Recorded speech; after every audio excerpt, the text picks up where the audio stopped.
Yeah, Yeah, pretty man. much. How have you been? What's going on? Not much, man.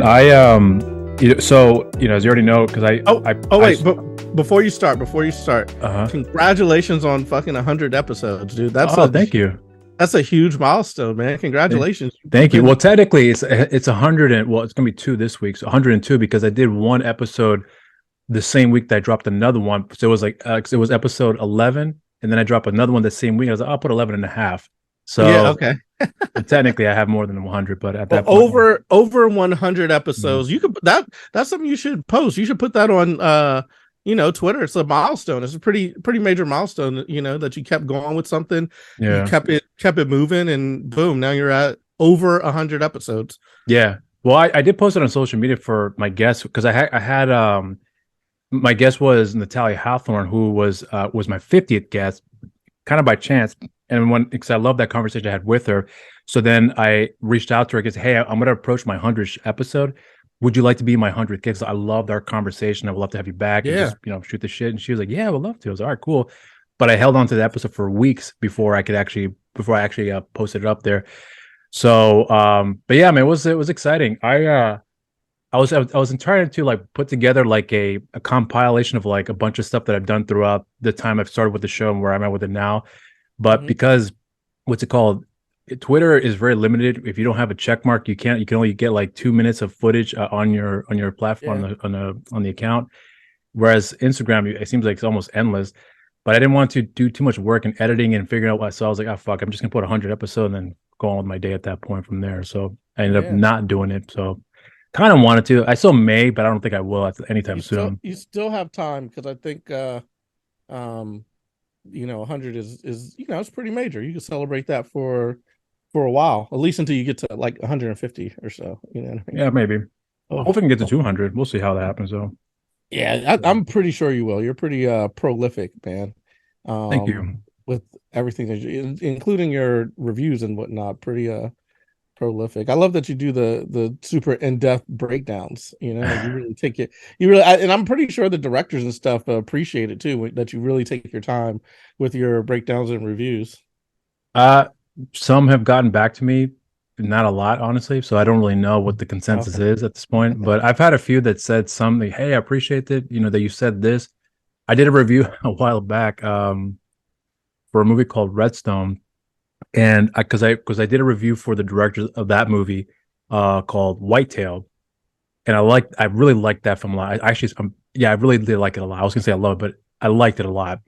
So I was just anticipating the second film, and when I saw it, I didn't like it. I was like, I'm not going to review because I just don't want to talk bad about a film. Those are the same guys you're talking about here. That where the Bobby Big Balls name. That's because I was talking to those directors, the director and producer, So Jason Starn and Derek Presley. They reached out to me and they say, hey, thank you so much for the review that you did for Whitetail. We really yeah. appreciate it. We wanted to see if you would like to talk with us about Redstone. And I was like, fuck, I didn't like that movie. And I But thought to then the myself, first movie, didn't you say like, I didn't really enjoy this? Or no, was I that liked the that second movie. movie? There was a Oh, so second this film. the second, So because you did end up talking to him, and that's where you got the Bobby Big Balls name, where you're like, you know yeah. what? I'm not even gonna lie. I'm not even gonna front. I really didn't like it. Well, no. So what happened was before we more or less kind of officially got started with the conversation, they reached out. They reached out, and I said, yeah. But to myself, I'm saying, how do I play this?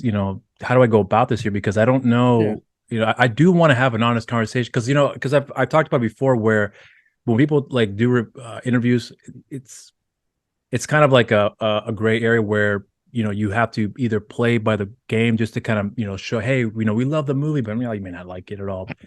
So it's one of those things where like I don't want to do that because I did it one time for one review and I'm like, I'm never gonna do that again.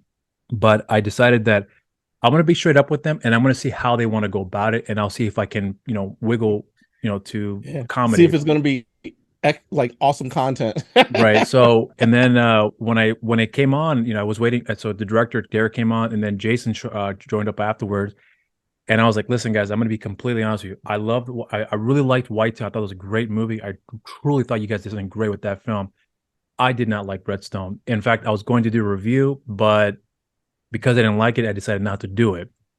So since you want to promote this movie, I want to let you know right now, this is the truth. I don't like the film very much. There are aspects I do like about it, but there's a lot that I just did not.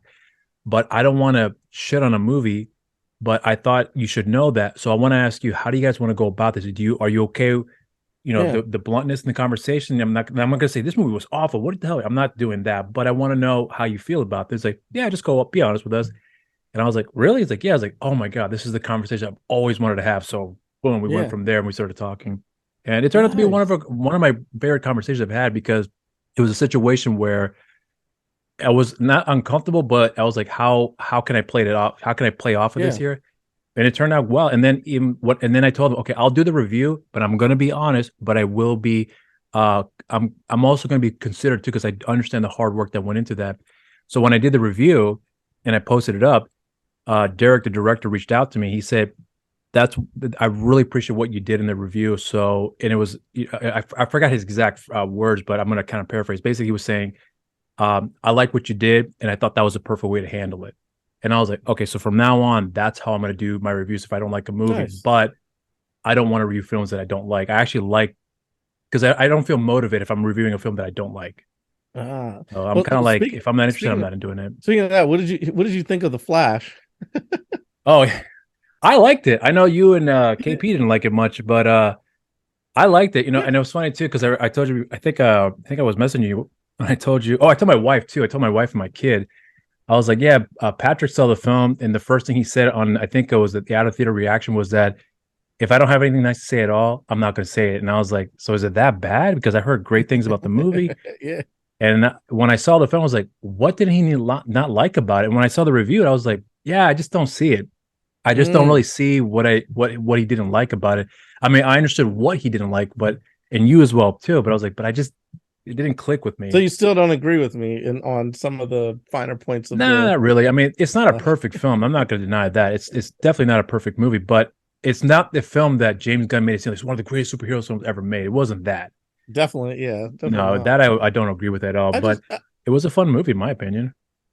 here's a problem that I have when doing reviews, and it's that usually when I'm going into a film, I'm going into it to enjoy the film. So coming out of it, I usually have enjoyed it unless it's like a massive letdown. So even a movie like The Flash, I was probably a little bit more positive about it coming out of the film. I was like, oh, it's what it, and then watching it again or seeing it again, uh and then really critiquing it and thinking about like all the decisions made, then I'm like, oh man, I wish I could go back and give that like give that guy who was giving it a positive review like a slap and be like, well, slow down, it was not that good, because it really, to me, wasn't. And I will say, we don't have to talk about the direct film, but Mhm. there's just a lot of things that happen with filmmaking nowadays Yeah, that I think lessen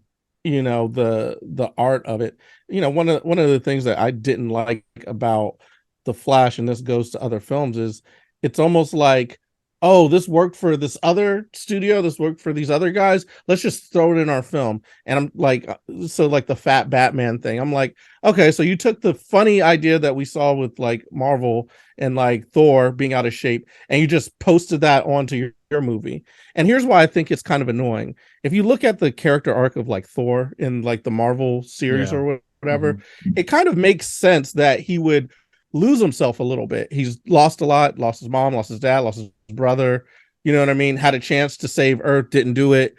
Like his emotional arc makes sense for him to be out of shape and just losing himself into the world. So as funny as it is, you could see where it comes from. It doesn't come from just like a, oh, we think this is funny. It's like an actual kind of key part to how he handles the trauma of like all this other stuff when Yeah. his movies are kind of like hilarious and all this other stuff, which is what I like about that film. And then when you go into The Flash and you try to do the same thing but none of that is earned, it's almost like you're just trying to take something that worked for another movie and just copy and paste it into your movie.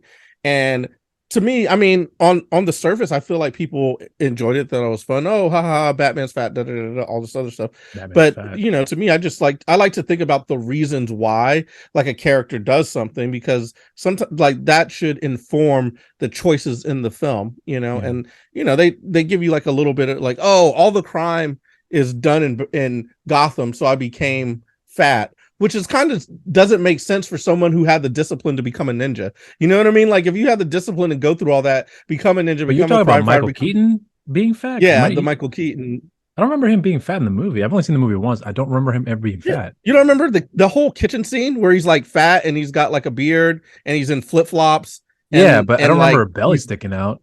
yeah. Well, I mean, it was like slovenly. You know what I mean? He was like, I didn't take notice of that. yeah, he's in his robe. He's got a beard. He's like let himself go or whatever. It's kind of like the mirror to the thing. You know what I mean? Basically, he's like a dad bod, more or less. Dad bod. He wasn't like explicitly fat, but he was like, you know, kind of like slovenly. You know, dishes aren't clean. Like, what version of the film did you see in the screeners? Because I did not see a fat Batman. Well, I mean, I guess my interpretation when I was looking at it, he's in the robe. He looks, you know what I mean. He looks a little. I can see where you're getting at here with it, but it's funny because I didn't see that at all. And well, I guess maybe you don't fat shame. I'm a fat person, so I'm really aware of it. You know, I was fat too. I lost the weight, but you're not anymore. I can see you're like thin now. Well, I'm trying to. Yeah, congratulations on that too. Thank you. That's just a quick snippet, you know, thinking about like, you know, films and why like they annoy me. But here's what I will say, like coming out of it, I'm just like, oh, that was enjoyable. And then when I go back and like revisit it, I'm like, that was a really stupid choice. And then, you know, like it kind of like I knew I was gonna have to just be like whatever in the very first scene in the movie where he like throws a baby in the microwave, which I just was not. I remember it distinctly in the review, and I saw it. I was like, it wasn't all that bad, you know. Dude, it's anytime you put a baby in a microwave, it's terrible. that is terrible. That is not great anywhere. I don't care.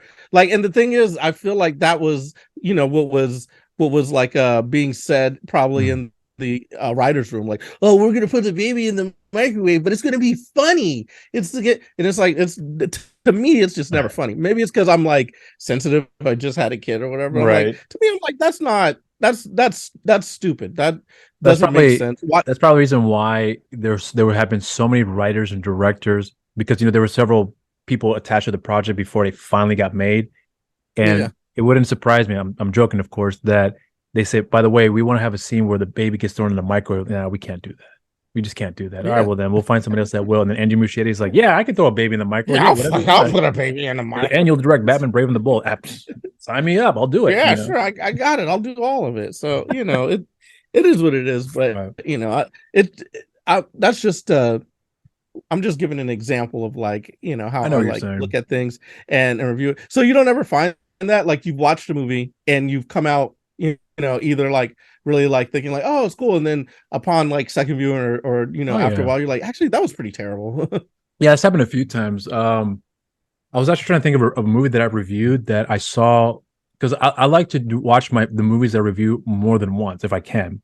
You know, if I have the opportunity to watch it. So because I don't one of the reasons why I take my time with like what I pick out is because I don't process things very quickly. So even something like The Flash, as easy as the plot there are still some things that I haven't really fully grasped yet. So upon first viewing, I thought it was good, but I knew the problems ahead of time from what you guys had said beforehand, and from other people as well too. But it's not something that I have to, like. I remember when I saw, what was it? I remember when I first saw the first Transformer, I thought it was a great movie. I went back to go watch it like the 5th or 6th time, and I was like, you know, the movie's not that great. I mean, it's a good, you know, it's a technically sound film. There's no doubt about it. The movie's beautiful in that sense, but the story itself just was weak, and I just didn't care for it that much. But when I first saw it, I was like blown away with it, and I still think it's a great, you know, a great fun film, but not really a great story, if that makes any sense. So I've had those, but as far as reviews I've done, I don't remember if I've ever reviewed a movie that I've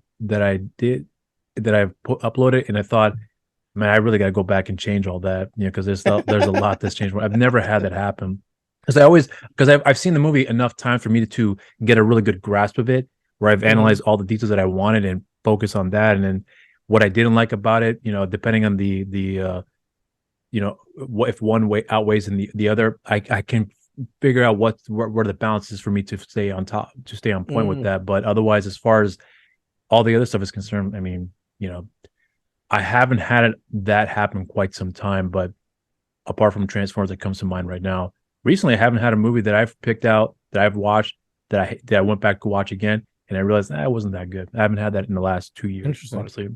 Yeah. Huh. But I'm All pretty right. thorough in that sense. So like I do like to take my time watching the film. So like when I did a review for the channel, I think I might have saw that movie like 5 times before I did the review, just to How make do sure you that have I so much time to see the movie multiple times? sleepless nights, man, Is sleepless that nights, are you up sleepless pretty nights. late often? Well, it just depends. It depends on what I'm doing.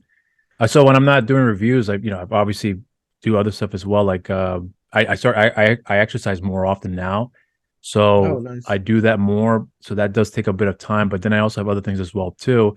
So then I'm like, I got to do a review I want to do a review and I got to do a show. So that also adds up to the time. And then what else? We have other things outside of the house too that we're talking with other people, meeting up with them, among other things as well. So Mhm. it's just a little a variations of things. So then when I finally have the time to watch a movie, I'm like, I watched it the first time, loved what I saw, but did I really understand everything that I saw? Like as far as why I liked, so I got to go back and watch it again. There was Mhm. one night I remember I watched the movie 3 times in a row just to make sure that I had all the points that I wanted to make across here because I would write it down and I'd check everything off and was like, yeah, let me go back and watch it again because I don't think I comprehended that well. So I did it for 3 views in a row. By the time I realized the timing, it was already 3 o'clock in the morning and I had to go to work in 4 hours. Oh, wow. So then I You're went in it. straight I to love bed, it. woke up, and man, you want to talk about being tired? Like, no, physically I wasn't tired, believe it or not. I was actually Uh-huh. fine physically. My eyes were killing me. So then I'm Yeah. working in front of a computer on top of just watching a film on a computer and for however many hours straight and then going straight to work for 8 hours and what my eyes were killing me at that point. And I just was like, I'm done after this. And I didn't do the review until Yeah. like I think the next day or two or something like that, if I remember Yeah. correctly. Yeah. Okay. Wow. That's you're dedicated, man. I love it. Dedication. That's why you're up to 100 something episodes, because you're Well, super dedicated.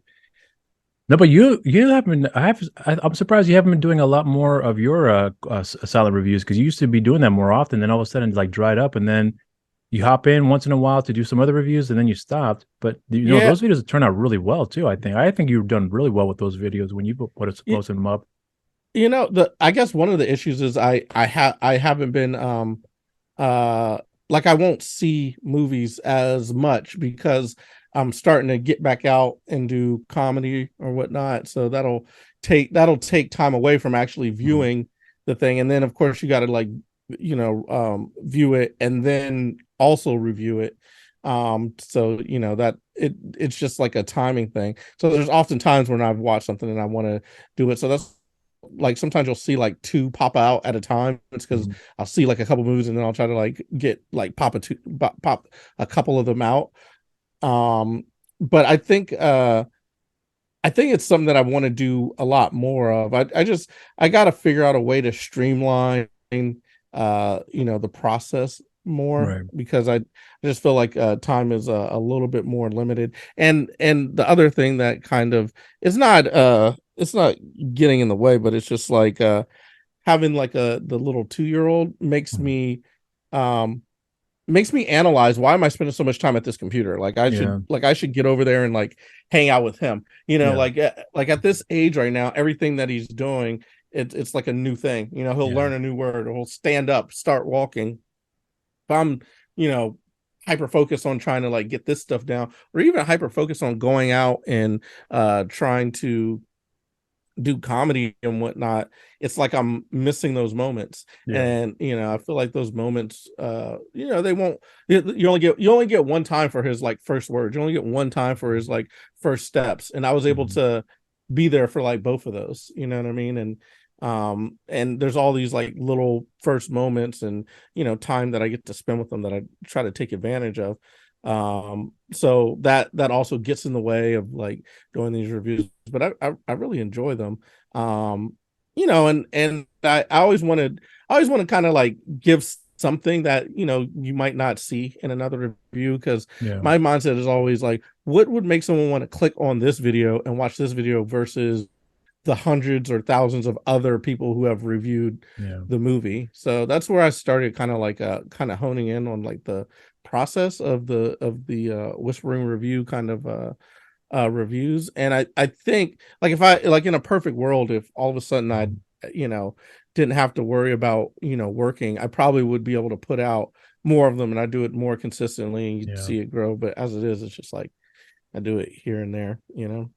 It's funny because you talked about your kid. Yeah, I was just thinking about for myself where if I had done this while my kid was around your kid's age, I don't know if I would have the I wouldn't say the energy, but just the what's the best word I can use? Just the um not motivation, but I guess the drive is the best way. Excuse me, I can Yeah, describe it because you know because if I'm invested in something, all my time is going into that, and yeah, if I'm not interested, then I'm just not going to do it. But with my son, though, I remember when he was younger, there was a lot of times there was a lot of things I was learning watching him that I didn't necessarily pick up on when I was hanging out with like my uncles and my aunts with their kids because I was always just a spectator. So being around my yeah, kid, like I learned that I had to be there all the time. So it was more like it wasn't like I want to be there for him because I want to see things. It was more like you can't leave him for 5 seconds. One time I did that where he was laying in the bed and he was fine. And I was like, I gotta go to the bathroom real quick to get something. And I went literally for like 5 seconds. As soon as I come back, the pillow was over his head, and I could see him like struggling. That freaked me out. And thankfully he was fine. He was crying a little bit. He was like, I don't know, maybe like oh, 7 months or something like that. oh That wow, scared me. And I remember that I was yeah. like, don't ever do that again. So I always, if I'm at home with my son, I'm always around him for that. Now, he's 16 now. And Are you still always around him now? yeah, we still, I make sure there's no pillows hovering his Slapping head. pillows out of his hand. So I when he so now he's 16. So the freedom that I have now to be able to find the time to do that here is it's not as pressing because I can just, my son and I will do some stuff together, but if he's already occupied with his time on something else, then okay, I got an hour to do this before I walk the dogs or whatever the case is. So the reviews typically take about an hour to do, depending on what I'm trying to aim for. And once I'm done with that, if I have another hour or so to edit it, then I've already got a system already locked down for how I want to pull up. So I've already got that set in place for me how I want to do it. So it's not as time consuming as it was before. But if he was, your kid's age, I would have never pulled it off as well, or even Yeah. at all, if that for that matter. There, Oh, cool. Well, that makes me feel a little bit better that I'm trying to like, do all these things like in between. So I did start up the podcast again. So I yeah, I started saw that. I saw the last episode yeah. you did live. Yeah, so I was just I started doing that, and I have I have two of them that are kind of like tests, and then I'm gonna have another guest on, so I'm gonna start getting into that again. It's really just getting in the swing of things again, getting into doing that, and then with that, I'll be sitting at the computer, so probably like a a review or two will come out. And I think the good thing now about the reviews is I kind of have it down to a science, because before it's like Yeah. I'm doing a review and then it could get like 20 minutes long. And I'm Mhm. like, wait a minute, this is like a way too long a review. For you, right? If I want to, yeah, if I want to do these consistently, because you know what I mean? I'm taking Yeah. like a long time, like 20 or 30 minutes I'm talking about it, and then I'm like cutting it down anyway. So it's like, all right, well, why not just look at it, really write down the things that you want to say? Because it's like, the reviews that I'm giving aren't like serious reviews. Usually they're comedy, Hmm. it's mostly kind of like humorous. So it's like, all right, well, write down the few jokes or the few key points that you want to get to. Boom, boom, boom, put those out, make it a 5 minute thing. You record for like 7 minutes. Now the time it takes you to do it has drastically reduced, so you can put out more of them. So that's something that I was going to get into going forward, because it's like a realization that I had with doing the last few of them. I was just like, oh, I can make these like 5 minutes, and no one's going to be upset, because it's like mostly what they're looking for. They're looking for Yeah. quick hits, you know what I Yeah. mean? Yeah. Because I'm not giving the full in-depth. I'm not giving a Bobby Big Balls review where it's like fully breaking down everything that goes into it, you know what I mean? So, oh, I you're like how not they put the offended that I light call you bulb. Bobby Big Balls? No, no, I'm not offended by that at all. But I like the light bulb how it's sitting there well now. But Yeah, what's right. funny? But because I had a friend of mine a while back, because I told, hey, I work on this YouTube channel, I do reviews, I host a show, blah blah, blah. And he was like, how long are reviews? And I was like, I don't know, they're 20 minutes, something a little bit longer, a little bit less. He's like, try to keep it under 15 minutes. I was like, why? Because I get bored after 15 minutes, and Yeah, I was like, well, I can try, but it's just natural for me to do it this way. I yeah, can't, I don't have it in me to go like, to talk about something in 5 minutes. I'm just not, I don't want to do that. It's just not, I don't feel, I don't know, it just feels like opposite of what I would yeah, actually want to do. And he was like, well, yeah. because of the algorithm, this and that, he already knew all this. And I was like, how the fuck do you know this? You don't even have a YouTube channel. He was like, well, I study this shit. And I was like, all right, well, I'm not going to do that. So I didn't do that. I continue on doing what I did. In fact, I think the next video that I did after he had said that, not that I was trying to get back at him. It wasn't like that at all. It was just more like, no, I'm gonna make this one longer. Let me see if what the reaction was. It was general, I guess, but I think it was like a 40-minute video, a 40-minute review. But I understand your point. I do agree with you, but I just don't want to do that. I really like Mm, to be thorough with that. And sometimes I get people that will reach out and they'll say, I like the review that you did, and they'll say what they liked about it. And the one thing they always say consistently is that it's really in depth. And I was like, is that a good thing or a bad thing? Because I just don't, I want to hear what the consensus is. Because usually when their comments come up, which is none, but when they do come up, it's like, just very general stuff. And I'm like, a little bit more feedback could help out. But, the way I see it is that if no one else is complaining, as far as I'm concerned, then I'm still going to do what I do. If they no, were, whatever, they'll do for it. sure. I think you know, there's there's like a thing, like we're doing this, right? And you're doing it mainly for you, right? You enjoy the what you're putting out there. But something that I've gotten from, performing and doing comedy is that I can go on stage for me, like I need to go up here, I need to say these things or whatever. But at the end of the day, I'm actually going on stage to connect with the audience and like give the audience something. So, almost like if I go up there and I'm strictly doing it for me, I'm kind of like forcing myself onto the audience if I'm giving them what Mhm. I want to hear versus, giving them something that they would enjoy or what they might like. And even if it's something that I want to say, it's like I'm packaging it in a way that is consumable to them. So really the Digestible, like yeah. the art is catering to the audience or whatnot. But I think it's the same thing for videos too. You know what I mean? Like if because if you think about it, if somebody most people aren't like us, right? Like I could me, you, we could go to a movie theater and see all the movies that are in the theater that day in one day in one sitting if we had the time, you know what I mean? Yeah. If we didn't have anything to do, we could go see, all right, let's go see all five, like let's go see Indy, Barbie, Oppenheimer, all of it like in Mhm. one day. And that would be a day for us, and we wouldn't be like, oh, I can't believe I did that. We'd be like, oh, that was really fun to go Right. see every movie in the theater. Now you take a normal person, if they go see a movie, that's like 2 or 3 hours out of their day.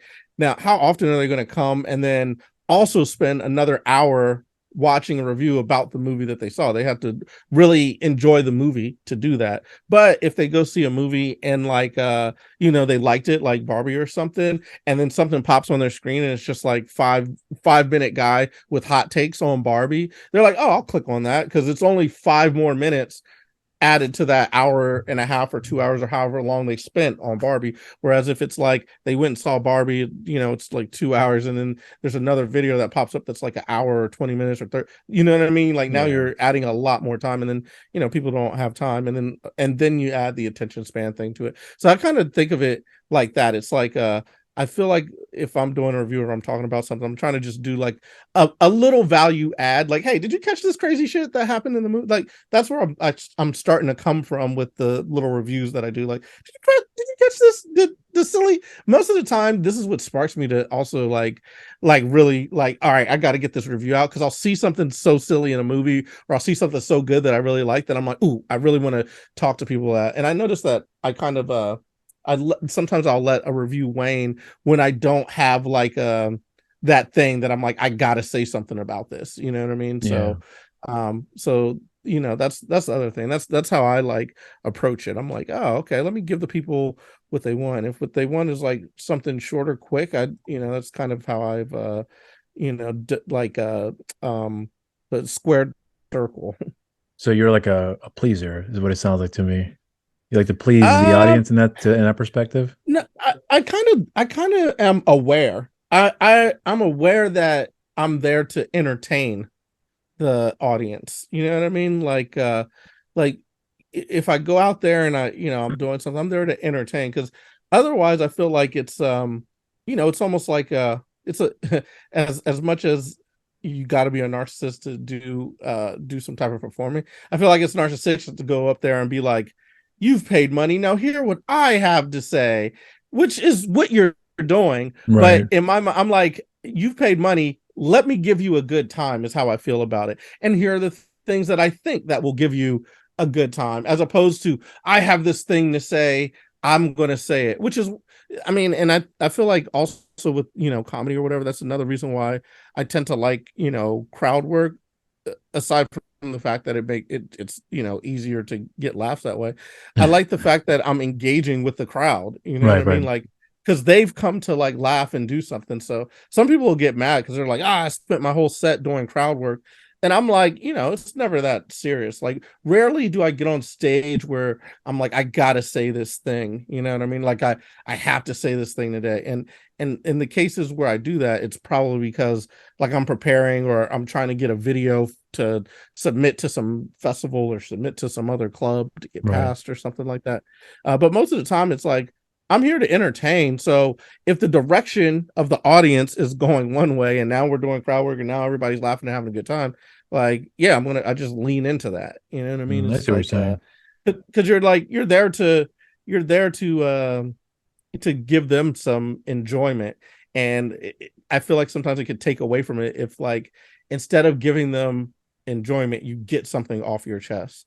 But there are a lot of people who are that good at what they do that getting things off their chest gives other people enjoyment. So I don't think one way or another is wrong, but it's just how I approach it. I'm like, oh, they're here to have fun. Let's have fun. It's like, Yeah, okay. I can see that. It's weird because I remember uh I did want to because you and I did one review together. I think it was no just for just you and I. I'm not talking about with Patrick, but it was for Demolition Man. I remember that we did a We were review for. supposed to. No, we did We were do the review for supposed to. Demolition Man. Did we get into it? Yeah, we did. It's up on the Did we channel. really? Yeah, What? Hold on, wait. Am yeah. I is my memory that bad? Apparently, yeah, we have it up there. It might be that bad, dude. I think, yeah, it might be that bad. Damn, Yeah, well, so bro. we did a I review can't for that, and I did a few with Loy as well. And I remember distinctly thinking like I would rather do this than do my own reviews because really. yeah, because I love like I like the whole like almost like radio format where it's people just talking and it's a casual conversation about one subject matter, which kind of just goes into various different direction, in line with whatever the topic is. But I love the idea of like taking the time to hear the stories. Like, yeah. So when I saw the movie, they say, oh yeah, yeah, and then share your thoughts about what you liked and didn't like about it. Like one of the great examples I can throw out there is Double Toasted, where they do their reviews and they have like 3-4 people talking about the movie, and they're just almost in a lot of ways ripping it, or they're complimenting it, or they're talking about the controversial subject matter if the film has that over it. And just or I've never heard of this guy before, and I learned, and you told me this guy. Yeah, I told you about that, and they sway away from the topic for a little bit, and they come right back to it. I was like, that's what I want. That I love that so much. And then when I Mhm. was doing it, I did it with you that one time, and I did it with Loy a few times. I was like, I want it because I remember we did a review for Loy, and we did a review for True Romance. Maybe the first 45 minutes was about the movie. The other half was all about California. And then Right. we just like went off on a tangent with that. And I was like, I'm gonna leave this in review. Fuck it. And so I left and it was a fun conversation. Yeah. So like I like that approach very much. But when I do the reviews for myself, um, because I don't have anyone to bounce off here, I have to like think of what I want to say, or not how I want to say, but the talking points. And I just want to go all over the place, but I don't have anyone to do it with. So it's Right. really hard for me to contain some of that information, which is why my videos are so long, not long, but longer than, in this case, like your videos. So to contain this, it seems like it would not be a good service to myself in that sense, because I have so much to say, but I would love to have it with somebody else to share it with me. Because when we did the review for what was it, the Fear Street trilogy, that was fun. We had Mm-hmm. we had a great time reviewing that. Yeah. And we made a few jokes along the way as well too. So like I was like, I love doing that because it was just all over the place and it was fun. So that's more my bread and butter, if you will. But Right. on my own, I still kind of struggle with it. So I mean, I appreciate the nice things you said, but I feel like I could always do better with somebody else. But I just gotta make sure I can get somebody that can bounce off of with here as well too. So You made me think of something that I have to like write down for a joke. yes, I think the last time Uh you and I had a conversation. Oh no, yeah, it was the last time you had the conversation on the show. I think I told you the story about how my son was born and how I almost like passed out or whatever it was. And you're like, can I use that as a joke? I was like, yeah, go for it. Yeah, here we are doing it again, right back at it. So oh man, dude, you gave me some great advice. You're just like, yo, I passed out during the thing, and I was like, oh shit, I hope I don't pass out during this during this situation. Because that was right before he was born, right? You yeah, talked about that, or was yeah. it right after? Because No, right I think before. as a matter of fact, I think it might have been like 2 days before or something that we were talking, and then Yeah. like he was born like 2 days like after. Yeah, he was on the verge of being popping out real soon because I think he was his birth was delayed too, if I remember correctly, right? Like, wasn't he supposed to be born like a Mhm. few weeks before? Dude, he took his slow, sweet ass time coming out of the womb. But then here's the thing. He took super long, like because he was like he wasn't overdue. He was like, you know, here's the thing. A lot of times they'll say you're supposed to go to a certain length, like Hmm. 39 months or so, or whatever it is. But in actuality, humans usually go to like 42 or 43 months. So they induce a lot of women in terms of pregnancy, like Hmm. prematurely, you know what I mean? Which is why there's so many complications or whatever. But if you think Yeah, about it, they're trying to like get the babies out quicker versus, letting it go full length. And naturally. then, of course the moms are uncomfortable, so they kind of want to get it out sooner. But anyways, he went to like 43 months. He went to like the longest possible thing before they're like, all right, this is getting a little dicey. But then coming out, boom, 4 hours. Just literally like popped right out. You said 43 months. I was like, God, how long was she pregnant for? You said 43 weeks, right? You mean to say 43, 40? no, no, 43 months. He came out as a 9-year-old. No, I'm just, yeah. No, yeah, 40. That's not even the correct math. But no, 43 weeks. Yeah. So 43 weeks, which is like not like 10 months or whatever. But he came out at the end of that, and it was just super fast in terms of him coming out. So we waited all that time, waited, and then he hurried up and jumped out, which is funny because his personality is like that. You'll be like, hey, He's like, hey, I'm come on, sorry I'm do late, something. guys. I'm here. I am. Hey, Yeah, let's yeah, and party then started. you'll ask him to like come into a room or something, and he just won't do it. And you're like, come on, and then finally when he does it, he sprints to the to wherever he's going. You know what I mean? He doesn't like mosey, he just like hurries up and runs. So that's like super hilarious. Yeah, children's birth, man.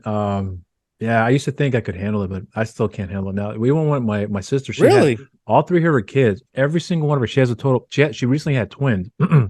She has two boys now. She has two girls Congratulations, and two uncle. boys. Oh, thank you. I'll let her know too. But all her kids were all born cesarean. Every single one of them. Yeah.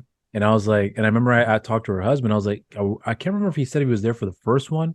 I think he was there for the twins, but I can't do that. Like it's one thing for me to see my wife, seeing her shit open and her my son fall. That's just nasty. But can't seeing someone getting cut up and then being popped out like that. I just can't do that. And I don't know how my sister It's- does it. Because it's not. It's really not my thing. I love kids, believe me, I do.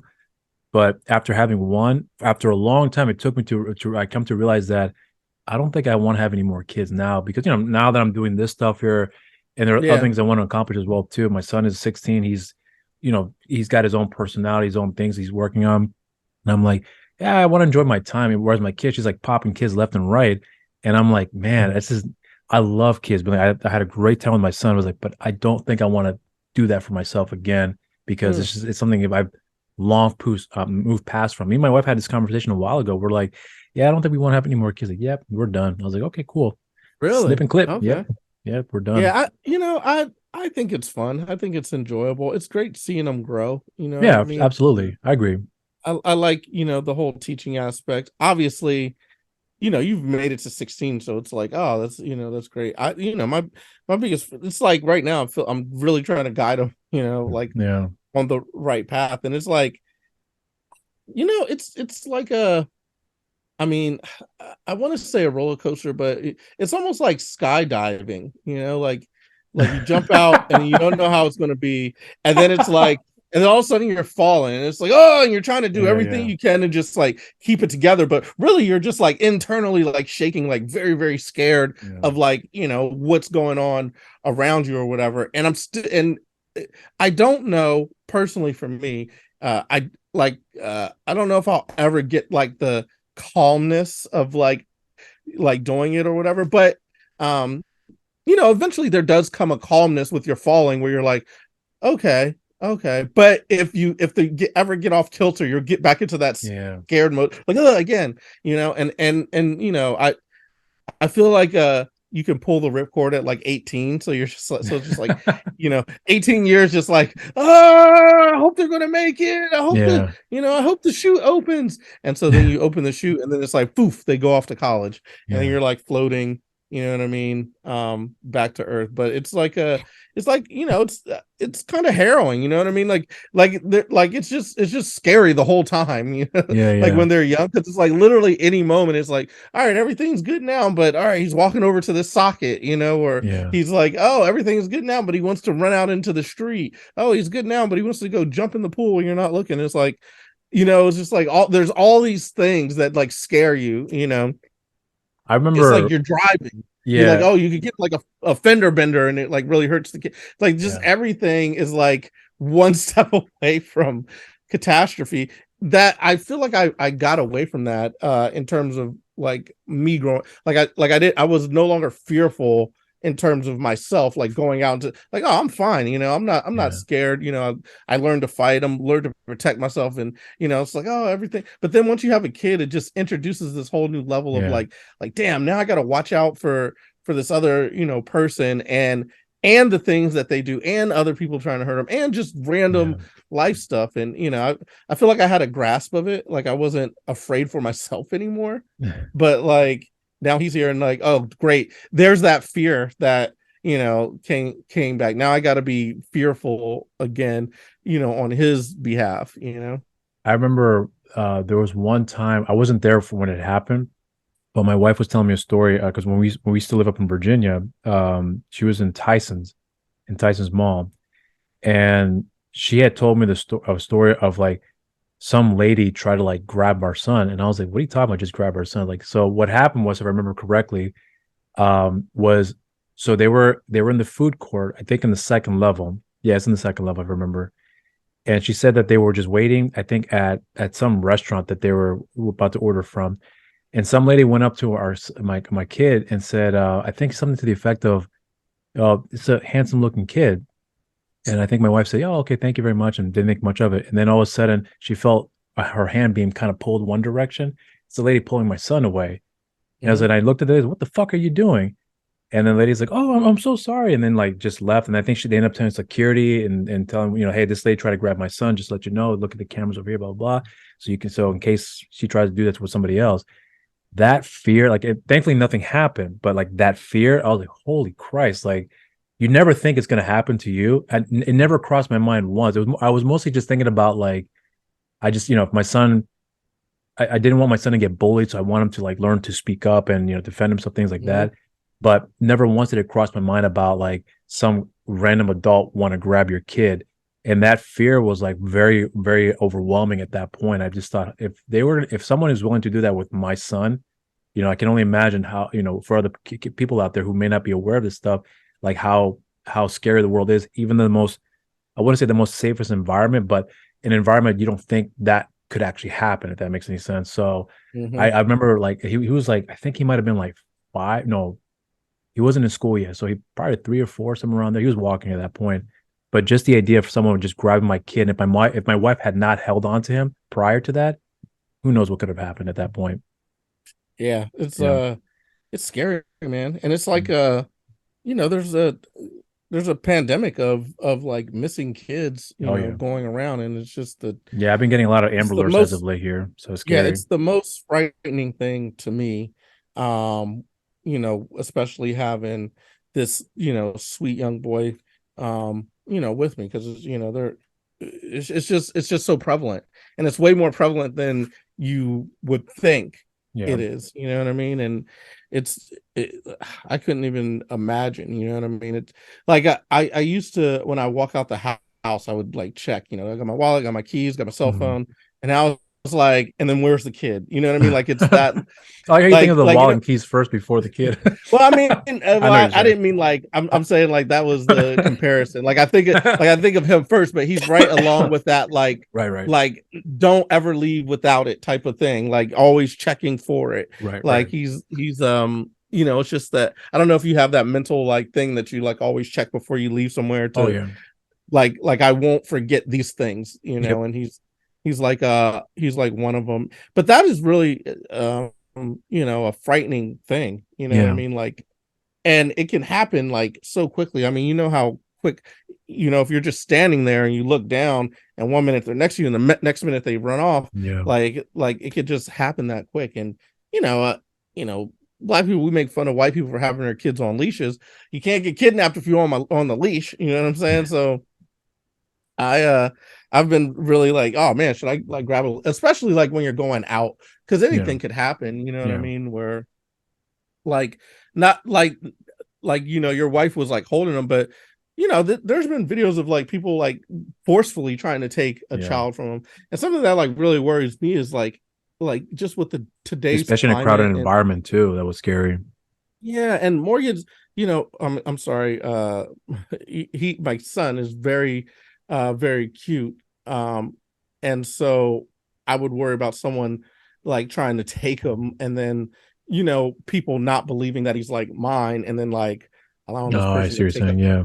That's Yeah. like something that really scares, and also like you as a male, you know what I mean? Like, if like the benefit of the doubt is going to go to the other person a lot of Yeah. times, you know what I mean? Especially if it's like a woman. Like, could you imagine you have your little son, and a woman comes up and grabs him, and then everybody like surrounds the thing, and then she blames you for like trying to take him. You're like, no, that's mine. They're gonna believe her over you, and Yeah. then you know what I mean? And then she Yeah. gets away with and it's like a real like frightening situation. You know Yeah. what I'm saying? Like, That's very scary. Yeah.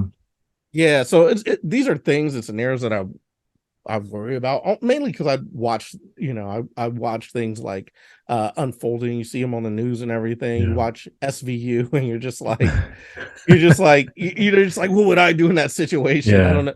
Do you ever run down situation scenarios and shit I like do. that? Yeah. I've done that before. I thought about fuck, what was it? I remember one time my dad, was it like years ago? My dad took my son to the park, not far from where he lives, literally like right down the sidewalk. And I remember it was because of this incident that I started thinking about what would I do under the circumstances. But it was a situation where I got a call from my dad, and I remember him just like, and I was like, "What's going on?" He's Oh, like, "Hey Joe, he ran away." And I was like, "What are you talking about? He ran away?" He's like, he could barely breathe.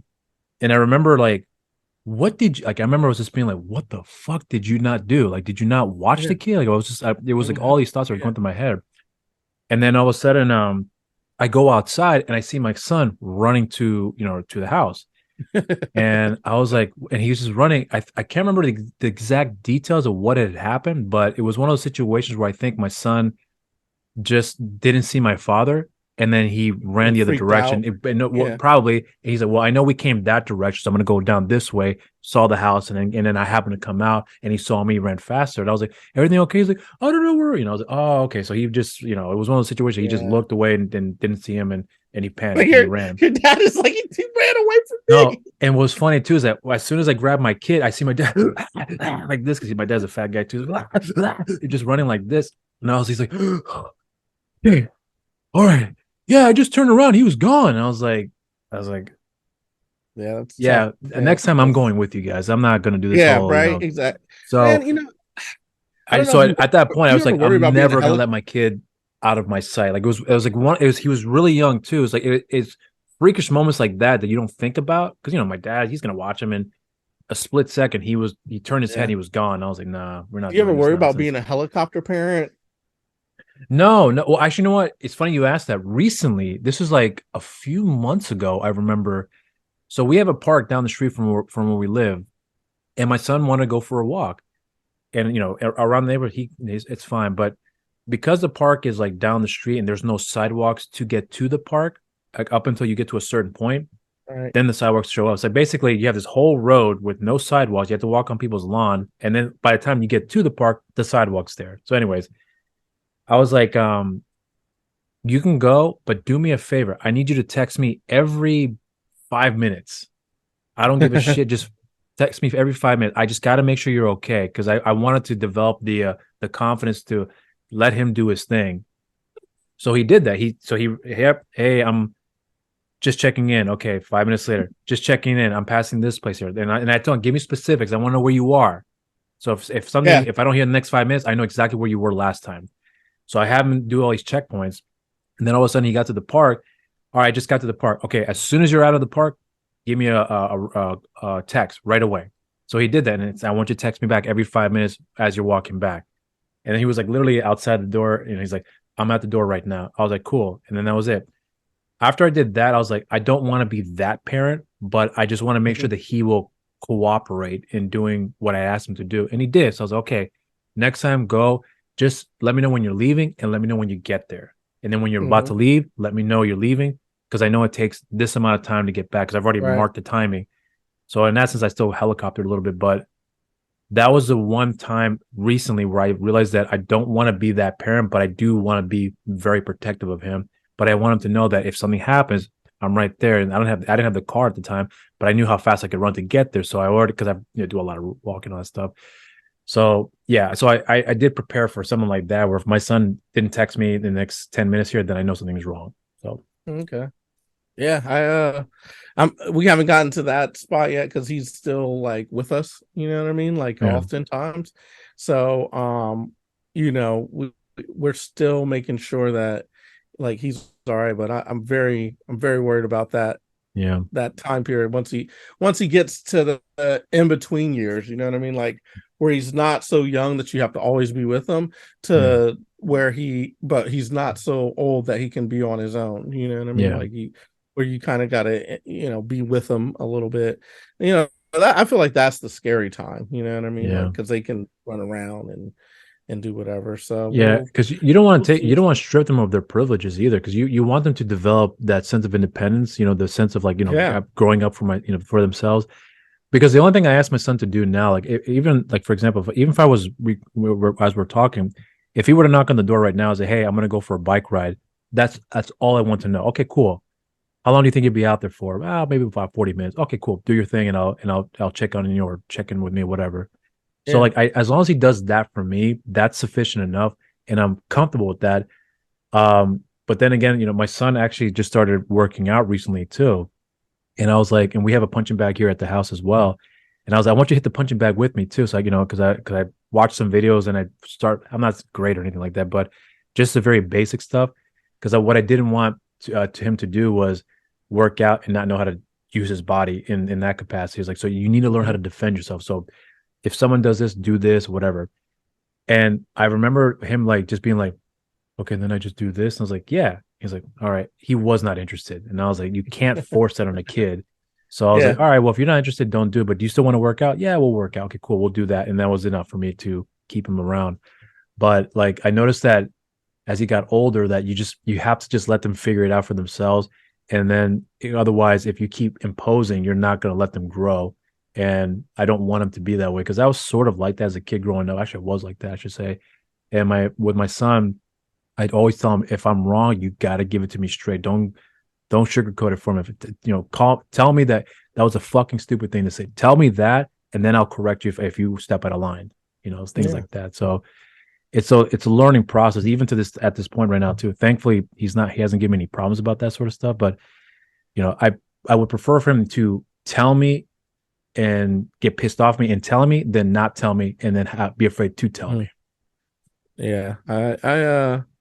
I feel like my parents were, you know, a lot less I don't know if when I was younger if it was necessary to be as hands-on, and my parents definitely weren't. they kind of like let us do our own thing. They let us chill. They let us go out on our own. We didn't have to say where we were and all this other stuff. But I just feel like it's a different day and age, and maybe I'm like a little bit more sensitive to it. But I feel like I'd have to have that approach that you had. Like, where are you going? How long? Where are you going to be? What time are you going to be back? But with technology now, they have like, if they have a phone, you can track it. You give them like an air tag, you know what I mean? Put it Mm, on them so that you can know their whereabouts yeah. and whatnot.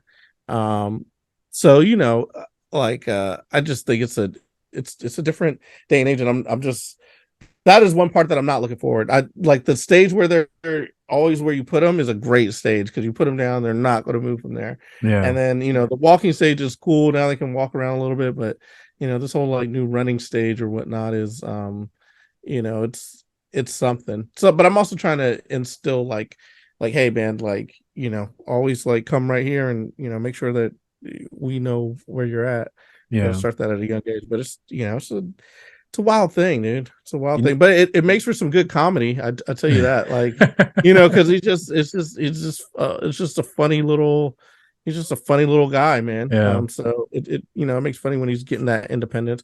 Like every time he does one thing, he kind of is just like he's like waves me off. Once if I help him with something first time, he's You're like like, fuck off, okay, dad. cool. And then he's like, I know what I'm doing now. Like I got this. Get out of here, So I'm old like, I man. think I he's got gonna this. yeah, exactly. But it's like the first time he has no idea, and then I help him, and then he's like, all right, get out of here. And I'm like, all right, like if that's if that's how you want to do it. But I like that independence. I Yeah. just don't want to get like overconfident with it. But Yeah. like I said, it does make for some good bits. I'm finally starting to be able to do bits about him on stage because I don't want to kind of give short shrift to like what's going on. I want to Right. explore it, and I think I got a few of them that kind of work. Well, that's good. I was gonna say something that about because we're both talking about parenting here. I remember this one guy who was actually he owned a tattoo shop. I was getting this tattoo here, and he no, it wasn't him that told me. It was no, it was him. I remember now. He had told me a story about and his wife was there too. She confirmed it. He was like, yeah, I have a daughter. And I was like, I don't play that bullshit because I've been around guys, I've in the tattoo world, you meet a lot of weird people, and you just know how the world works just by being around that environment. I was like, okay. Mhm. He was like, so what I used to do is I would get my daughters to have her dates pick her up at the house, and I told her make sure that I am there, otherwise they can't pick you up. And so they would agree, and then well, they didn't have a choice really, but the guys would show up, and then the father would go up to this guy rather would go up to them and say, "Give me your name, okay, and I want to see your license." And the guys would be like, "What?" He's like, "I want to see your license."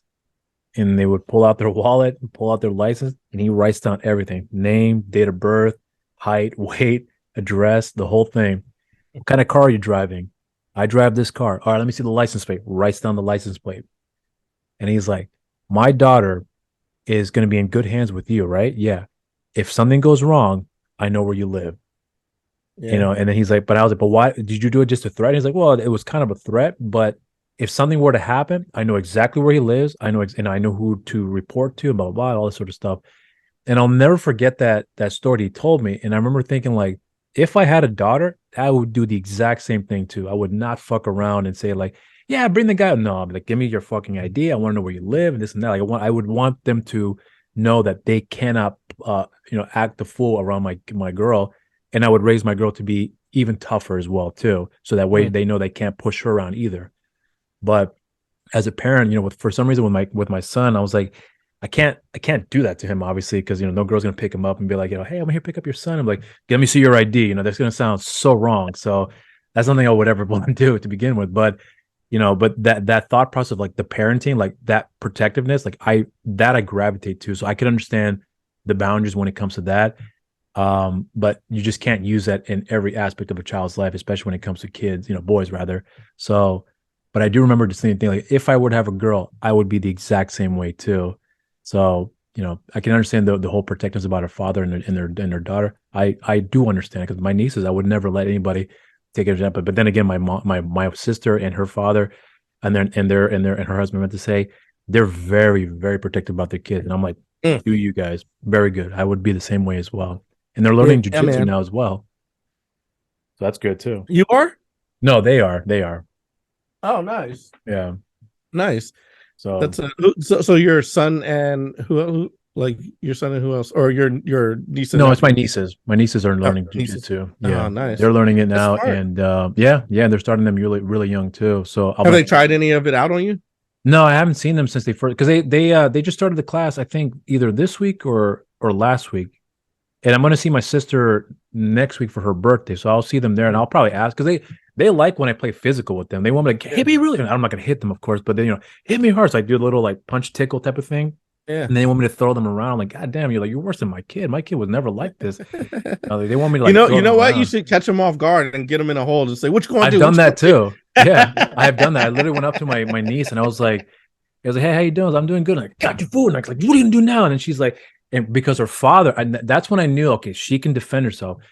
That's when I knew that they are instilling, how to protect themselves. And as soon as I did that, my niece literally saw an opening on my ribs and started like, wailing on it. Didn't hurt, but do?" I'm like, that's a good thing. That's I was like, good. She's yeah. use the pointing part and stomp on my feet. And she's like, all right. And then I was letting her go. I was like, no, put it back on. I was like, all right. It's because she wanted to keep practicing. I was like, God damn, what the fuck? Like just turn into a sparring session. Man, it was like 5 minutes. And I was like, and I was getting like, not nervous, but just like, did I do something I just didn't want to, do because I was just like, hey, and when I was going to move on with my day. No, she was like, stay over here and fight. I'm like, all right, fine. Nah, come on, fight me. And then I Fight would me, you leave. coward. Yes, exactly. And I would leave, and then like they're doing their thing, and they come back like, hey, can we fight? And I was like, what? He's like, can we fight?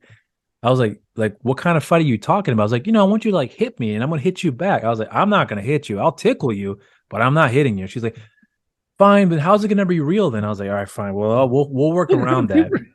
Yeah. Yeah, guys have like anime introductions or anime greetings. It's like every time you, yeah, it's like every time you in the see door. each other, yeah, you got to be like, on guard. Yeah, well, they run up to you too. They come like, I'm like, whoa, slow down. Just take it easy. That's cool, man. They're on the right path. I want to make sure that my kid gets some physical training. I wanted to do some martial arts training with them. Yeah. Pretty soon here, because one thing is it gives them discipline, gives them structure, and I think that is the most helpful thing that you can do. I feel like we have like an epidemic of kids now that don't do anything. They don't do any activity, so all they have is like the TV and to mimic this crazy stuff they see on TV. When I was coming up, we had like sports to do, we had martial arts to do, you had other things to do besides just go be a knucklehead. And I feel like that's what we're gravitating towards. And I want to make sure that he does not gravitate towards that. I want him to have some discipline. Well, it's funny because when you and I were growing up, like obviously we didn't have the internet like we do now, where everything's so accessible. Like there's really no time when a show comes. I mean, there is, but I mean, like if you miss it last week, you can just watch it again. You can watch it the following day or whatever, right? And I think one of the reasons why why it was so different for us was where everything was structured. Where like if you want to see this show, 4:00 Thursday afternoon, and you can watch for 30 minutes, and then once you're done with the show, boom, you can go outside and hang out with your friends because all the other stuff you didn't really care about. And everyone else was more or less in the same mindset as well too. But nowadays, like I remember my kid just recently, I was like talking to him. He was on his bike, and when he came back into the garage, he was like, hey, Papa, my friend, I forgot his name, said, what's up? And I was like, where is he at? Because I'm literally thinking he's outside. No, he's on his phone, and they're chatting while he was riding his bike face to face on the phone. I was like, oh my God, I forgot that shit exists. My friend wants to say hi. You're like, where's I was like, where? He's like, no, he's right here. And I was like, what? He's like, yeah, he can see you. And I was like, oh, hey. I was thinking about this, speaking about when we were growing up, and how things were like, I don't know, I have this joke about how back in the day, like cartoons, Saturday morning cartoons or whatever, they never had like a finale or anything. It just was like over, and we got no sense of closure. They just like ended that shit. You just never see it again. You're like, oh, I guess I never figured out how that ended. And I'm like, I think that's why all the kids, how we all grew up all so messed up, because They never gave us any closure with any of our. There's no like season finale, series finale, end of the episode, wrap up of the story. It's just it was kind of like, do you remember the last like GI Joe that you saw, or like you know what I mean? Like, was there wasn't like a wrap up to like, and that's the story of the Joes. It was just like it's just like you watched it one Saturday and then it was just gone for the rest of your life. No, you know what? I don't think I've ever recall a show that I saw as a kid that really wrapped it up nicely for me, other than sitcoms. I remember that. Yeah, Sitcoms did sitcoms. that. Yeah, but Never they cartoons. didn't give a f about us as kids. No. Like sitcoms would get a series finale, they would never tell us. Like Chippendales, I have no idea how. Did they ever rescue whoever they were trying to rescue? You know what I mean? Like the Rescue Rangers. Did they ever get them? No, I don't. We never got to figure out what the end of that series was. Yeah, yeah, you're right. Kind of just off into the ether, and then we just went on about living our lives and just had to deal with it. So but you remember that show Doug on Nickelodeon? Yeah. Yeah. I never to this day have never seen the final episode, and I don't even know if it even ended on a proper note. Like, because I remember this seemed like a closure that was coming to it, but for some reason I never got around to watching it, and even to this day, I still have yet to see it. What if you hit up Nickelodeon? They just like, oh shit, we forgot to air that. Well, I mean, I think it's available now on Paramount Plus too, because Nickelodeon. Yeah, probably. I can probably find it on there. What reminded me of this is because like Disney Plus has all these cartoons now, and then I'm going through and I'm like looking at, I'm like, this doesn't have like there's no ending arc to this. It's kind of like left. I remember the one show my son was telling me so much about. It was a show called Gravity Falls. Which I think was on Disney X or whatever it was at the time. This is recently Gravity Falls. It was like well under 10 years ago here when it first aired. But he was telling me so much about it. You gotta watch the show. You're gonna love it. And I was like, I don't know, kid. I mean, it's like I'm not saying I'm opposed to Saturday night cartoons. It's just that it's not something I'm not really into the new stuff that you guys have now right now. He's like, no, you're gonna love this. I was like, fine, I'll watch it. I love that show. It's probably one of my new favorite shows I've ever come across here. That show had an arc. It had literally a start and an end. And the way that it ended, I was like, I remember you when you said it, because I remember at the time I thought that too. I was like, I don't ever remember getting a cartoon show that I saw from start to finish that had a closure like that. Yeah. And it was beautiful. And I was like, holy shit, this is kids these days. I mean, no wonder they're spoiled because they're getting like proper closure for everything. Well, then we know proper closure. Whereas with Chippendales are still closure, out. We have no idea where they're at right now. So this is why there's so many broken kids. we just all grew up looking for closure. We never got it. We never come. All right, fuck it, let's just move on. But no, yeah. But when I saw that show, I was like, holy shit, these are because like those guys that created that show, they were like us. They grew up watching these. They probably thought the same. Fuck it, we need to get some closure with these guys because we can't leave all our kids fucked up in the future. But they fucked up even more. Yeah, man. Wait, what did I? Oh man, that was what did I just say? Because I got to write that down because that's actually humorous as well. See, this is the thing now. Oftentimes I have to write things down, or I'll forget. You have a notepad with like, you? I'm like, yeah, I'm definitely gonna have to say that on stage. It's like we never got close. That's a good one. Yeah. Well, you know what's funny because I was actually talking to who was it? Oh, I was talking to my I think my cousin, and she was like she thought I was doing this full time, like the YouTube stuff. I thought you were doing this full time because I saw you posting videos like almost frequently. I was like, I wish I was doing it full time, but no, I'm not. And she was asking like, so what kind of movies are you watching? Are you watching like the big stuff now? I was like, no, actually, everyone else in the channel is watching the more or less the mainstream stuff. I mainly stick to independent stuff.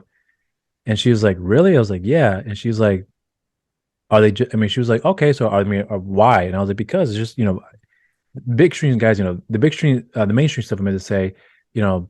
Everyone else in the channel is got that handle. I want to lean more towards the indie stuff because I find that stuff more appealing. Not that I'm opposed to mainstream stuff. I love it, but I find that to be a more or less my bread and butter. And she's like, is it getting anywhere for you? I was like, apart from the fact that I get to connect with people, probably not. But otherwise, I'm doing it because I want to. And she was like, oh, all right.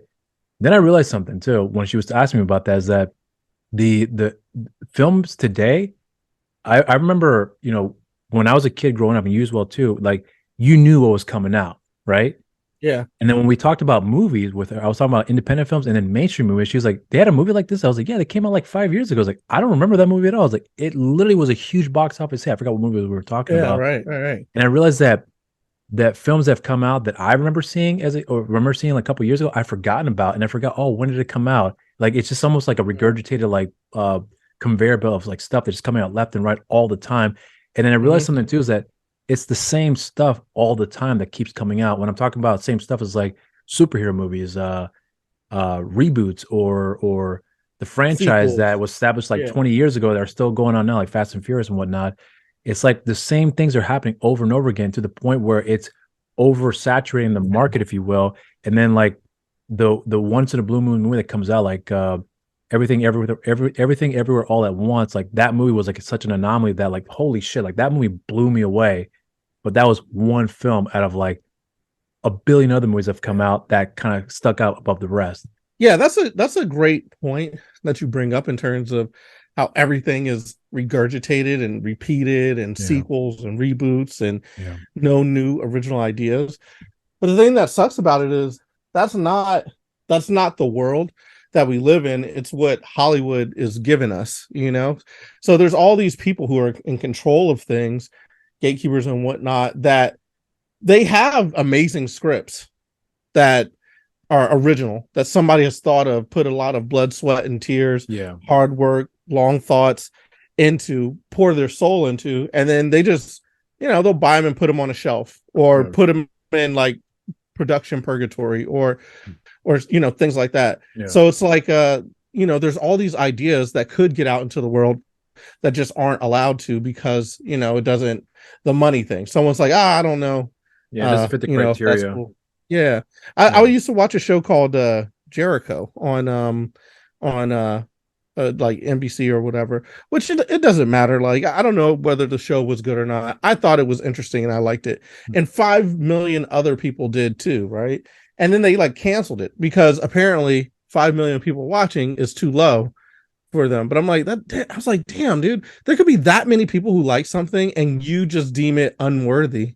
Like who, like, you know what I mean? Like some, pencil pusher accountant was like, yeah, this isn't worth it. 5 million people like this, but I don't care. You know what I mean? And that's kind of like the world we live in. There's like a lot of things that, a lot of people would gravitate toward. It would probably like splinter off, like, fan groups and fan bases.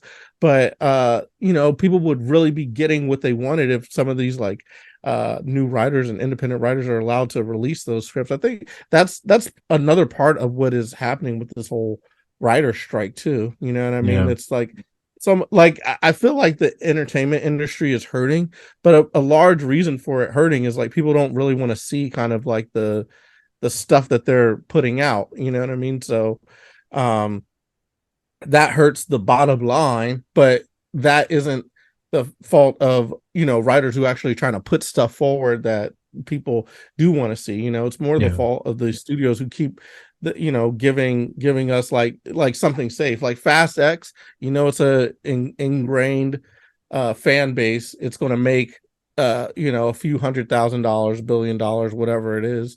So there's no worry. Green light it. Throw as many cards as you want at it. But like an indie film, like me and you make a movie that's an homage to Rocky. You know what I mean? Starring us.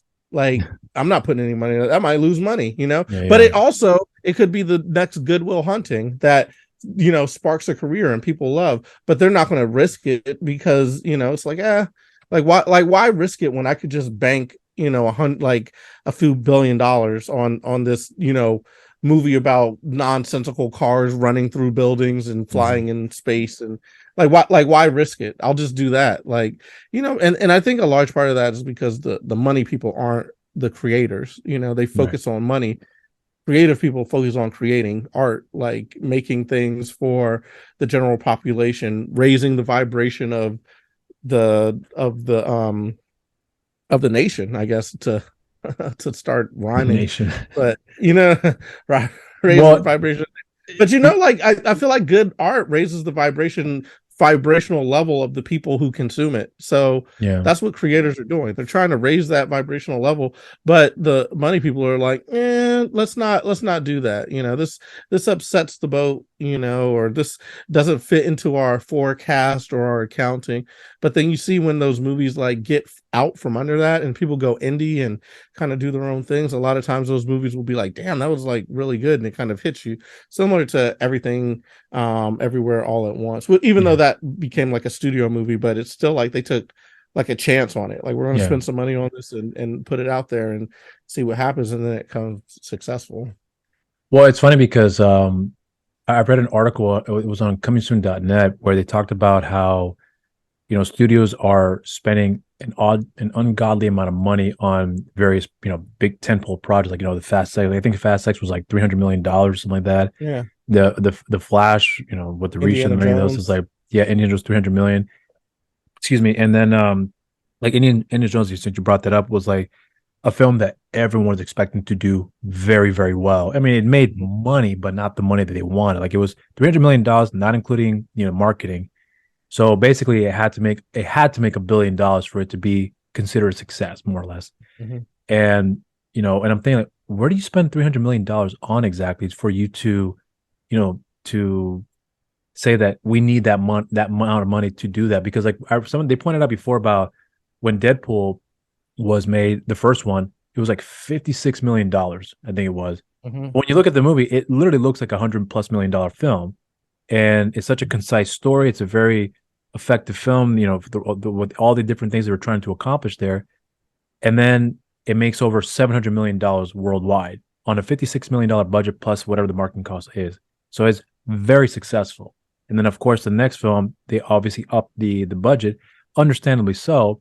Mhm. Then you start to realize that, like, a lot of these studios are like making these big budgeted films, whereas mid-level movies like the 50, $60 million films aren't made much at all, because you can't risk making mid-level movies without the chance of you more likely losing money, because unless it's a tentpole name, that's where they're thinking that put everything we have in, we'll throw all our eggs in one basket because guaranteed success. But when you see movies like Indiana Jones: The Dial of Destiny, which is not making the box office returns they're anticipating, same with The Flash as well, you're wondering, is the audience becoming a little too desensitized to the point where they're just not interested, or this whole time did they forget that we actually do want to see a good story and we want to see really good films come out? And if it's an original movie, let's just stick with the original film, because it's all based on where the money is going to. Because Avengers and all the Marvel films have done very, very well, then all of a sudden they think, well, we got to make movies like that because that's where the audience is gravitating towards. But movies like Everywhere, Everything, All at Once, $24 million, I believe what it cost, made I think over $100 million, but that's an anomaly now. Mhm. So can you take these chances on making these mid-level budget films? Probably not, because even now when I talk to filmmakers, more or less behind the scenes, they'll tell me what the budgets are, and they don't tell me what the box office returns are, because they don't know. But the fact that they're still getting work done despite the funds that they have. And I remember thinking myself, if they can make a movie for X amount of money with limited resources, limited time, and make it that good, there really should not be any shitty movies. Because if they can do that, then we should be able to see greater films out there in that level. But the problem is that, again, we have too many hands in a cookie jar, to the point where it starts to dilute the product. The Fast and the Furious films, honestly, I haven't seen the last one that just came out. I didn't even finish watching the ninth one. I literally saw like 15 minutes of it and I got bored. Yeah, it can do that. You get desensitized to all the endless and endless action. It's just like, oh my goodness, how many more explosions can I take? How many more cars being destroyed? How many more rockets? I just can't take it anymore. How many more senseless like gun battles where like, the person has them lined up with a machine gun and they just run away. They whip chain themselves out of there. Yeah, it's like what is going on? Like, Yeah. you realize that is just nonsensical. And then it's just like, how do you, I can't, I literally, how much more of this can take? Although sometimes I feel like life gets heavy and it's nice to have that Yeah, escapism, of course. whatever. But I think there's a way to make stories Interesting. And Marvel did this very early. They just kind of copied like kind of the hero's journey and just did that. And that's why Yeah. people like their stories a lot, you know. And then it starts feeling formulaic, but there's a reason it's formulaic because the formula works. It works when you have a hero that has issues and they have to overcome them, and then they overcome them, and then they become the, you know, the better version of themselves. It works. It makes people feel good. So keep doing that. And you know, they try to kind of deconstruct these things. And I think a lot of times there's a lot of people, like people who are involved, that don't understand that part of movie making, that the hero needs to have obstacles to overcome to, you know, be better. And then they just want to put out the spectacle because it's a cash grab. It's like, Yeah. like we know it's going to make money, so we need some big action pieces. We need this, and they don't understand like what has drawn us to these characters originally. Even with the series like Fast and the Furious is like that grounded nature of like a hero overcoming or having like some obstacles or having like really emotional connection to something that allows us to feel like we're part of the story as well. That's what like brings us in. And you know, I feel like there's been a lot of loss of that Yeah. in Hollywood currently. And hopefully they get back to it. I don't know. What do you think is going to happen with the writer's strike? You know what I hope would come out of it, apart from the bans are being asked for here, I honestly do hope that understanding, because the thing is that, you know, I'm sure you understand this too, that, you know, when you see a movie, a lot of people will say the script was horrible, but then you find out that the studio interfered, producers interfered, and they diluted the story. Right. And then the original script turned out much better than what we actually got in the final cut. In fact, I remember I saw a movie recently, and I was like, I enjoyed the film, but it wasn't very good. And I talked to the writer, and he was like, you know, the story was based on his idea, but this is the original script. I read like the first couple pages, and I was like, this is actually much better than what I saw in the film. Completely Yeah. different. There's similarities, but it was night and day. What did the writer say? Was he like, I fucking know? He was pretty much like, yeah, I know it was a better idea, and they actually liked the idea, but then they brought someone else in, and you know, the whole you know, business side of it. Anyway, so to get to my point is that I I hope that with the writer strike, that what they will learn from this here is that, listen, if we buy a script and we love the script, why are we going to change it? You know, if we know it's going to cost this amount of money, let's not try to dilute the script. Let's just try to see what we can do to allow the writers and the people involved to make the best story possible within the confines of this amount of money we can offer. And if they allow the directors and writers to do something that makes it a really compelling story, as long as they're within the guidelines that they are wanting to pursue, fine, I don't mind that. But then, you know, I mean, because I've talked to a lot of filmmakers who have talked about their experience of making a movie, and they had these great ideas, and some of the ideas were fantastic, but someone else came in and said, no, we want to do this here, so they make a business decision to allow those changes to be made, but it dilutes the story, you know, Yeah. and which could have been a much better film from what we got. So I hope that Hollywood allow the writers to stick with the script and make the changes that are going to be made, and not hire, you know, hired guns, if you will, to just pop in the next scene because we need X, Y, and Z. Let's get it out there. I would like for them to give the ability for the writers to more or less take charge of the matter, and then allow them to really do their thing, because there are some great stories of our editors who would just chime in and they've turned out gold. But then mostly you hear the stories of guys who are writing these scripts, and it becomes severely changed from what it initially was in the initial process. And why change it in the first if you wanted in the first place? You know, I wonder if like at the end of this writer strike, because I could see it, you know, it could go on for a long time. And one thing that could happen is, you know, it ends up breaking everything. Like the studios go down, the union goes down, like everything goes down. And then there's going to have to be a repositioning for who the storytellers are and how stories get told in the country. And I wonder if the people involved have an understanding of like how bad it could get in terms of like, you know, the industry. Because after a certain while, you know, if you're not, and you know, people may fault Tom Cruise, but he was saying like, hey, if you don't go out and support your movies now and they don't make box office, then movie theater chains are gonna like have issues and they're gonna go down. Yeah. Then you have nowhere to display your movies. Then no one's coming to see movies. So studios aren't making movies. So now you're really not getting paid because these things aren't even being made anymore. it's like a cascading effect. Yeah. So it's like I feel like there has to be sensibility, and I think the studios are like, oh, we're gonna pinch the writers and everybody until they start losing paychecks and all this other stuff that they're saying, which is like kind of crazy and cruel. But it's like, hey, on the other end of that, you realize, like, if all this stuff does happen and all of a sudden you're not shooting things and people aren't ordering more shows, and streaming services don't have content to put out, so they're losing subscribers and all this other stuff, and everything goes downhill. Now your studio's not going to be making money. Like, where is your money going to come from? And then all of a sudden you're going to fall down and crumble because you don't have anything to do. So it's like they really do work together, and there's a symbiosis, and it really needs to kind of get a resolution that will help everyone thrive. But I don't know. I mean, I think it may become a situation where the entire industry changes. You know what I mean? Like, it's all different because they're not trying to let go of the streaming revenue.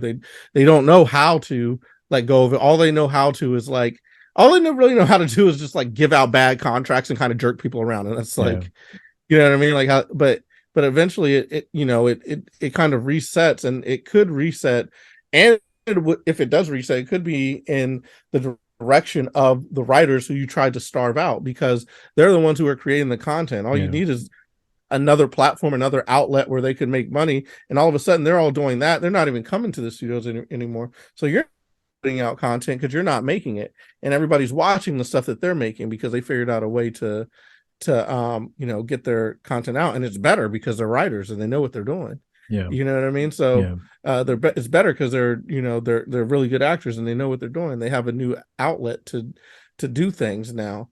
And then all of a sudden your bottom line is hurt, and so now you're this big CEO, you were making all these decisions, but really you've kind of crumbled your whole empire now, and then you're going to be behind the gun because you're going to be begging these great creators to come back. Do that for me. I see that you're doing your thing out there and it's reaching all these people. Do that for me. I mean, you're kind of seeing it, and I think studios should probably realize this. You're seeing it with like the independent journalism stuff. You know what I mean? Like, before people would go to CNN or New York Times or the Journal or the Telegraph or all these papers and be like, this is what news is. This is where I'm getting my news. This is who I'm listening to. I'm listening to Walter Cronkite or whoever else on TV. I said Walter Cronkite, that's mad old, but you know what I mean? Like, they're listening to these anchors on these national channels, to get their news or whatever. And people have started being like, oh, you guys kind of abuse that power, and now they're going to these other outlets and these other journalists and going directly to them and Patreon to them.